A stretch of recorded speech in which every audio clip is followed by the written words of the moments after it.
ہندوستان زندہ باد، دل میں تحریر ہے، ہندوستان زندہ باد۔ ہندوستان کی آزادی کا 79واں یوم آزادی آج دنیا بھر میں ہر اس جگہ منایا گیا جہاں جہاں ہندوستانی آباد ہیں۔ ایسا ہی ایک خوبصورت آزادی کا جشن ستپوڑا پہاڑوں کے دامن میں واقع جامعہ اسلامیہ ارشاد العلوم اکل کوا کے احاطے میں منعقد ہوا۔ جامعہ کے ہزاروں طلبہ نے اپنے سرپرستوں اور اساتذہ کی موجودگی میں ایک شاندار تقریب کا آغاز تلاوت کلام پاک سے کیا، جس کا اردو، انگلش اور مراٹھی زبانوں میں ترجمہ بھی پیش کیا گیا۔ اس کے بعد بارگاہ رسالت مآب صلی اللہ علیہ وسلم میں نذرانہ نعت کے موتی بکھیرے گئے۔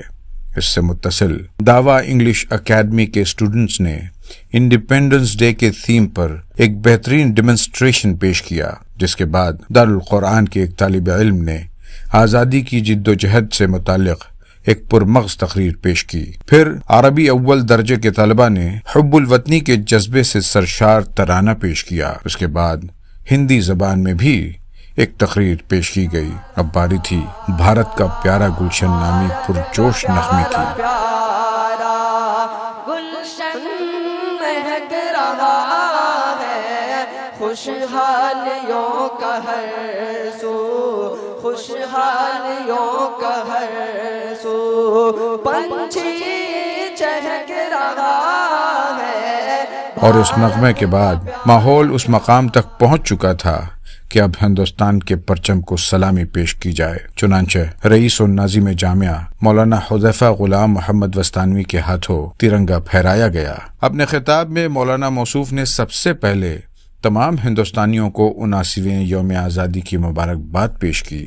اس کے بعد اختصار کے ساتھ آزادی کے مفہوم، اس کی تاریخ اور اس کی اہمیت پر روشنی ڈالی۔ 1757 سے لے کر 50 سال مسلمان بادشاہوں نے جد و جہد کی۔ اس کے بعد کے دوسرے 50 سال ہمارے علماء نے جد و جہد کی، اور پھر اس کے بعد 1857 کے بعد 100 سال تک ہندو، مسلم، سکھ، عیسائی سب نے مل کر اس ملک کی آزادی کے لیے کوشش کی۔ ایک انگریز مورخ جو اس ملک کا وائسرائی تھا اور پورے ملک پر انگریزوں کی طرف سے ذمہ دار تھا، اس نے کہا، میں ذمہ داری کے ساتھ کہتا ہوں کہ اس ملک کی آزادی میں اب تک کے مسلمانوں نے کم از کم 2 لاکھ مسلمانوں نے اپنی جان قربان کی، جس میں 51,500 صرف علماء شریک تھے۔ آپ کی دعا سے پروگرام اختتام پذیر ہوا۔ واضح رہے کہ 100 ایکڑ سے زائد قطع اراضی پر پھیلا جامعہ مدارس کے علاوہ بہت سے اسکولوں اور کالجوں کے مجموعے کا نام ہے۔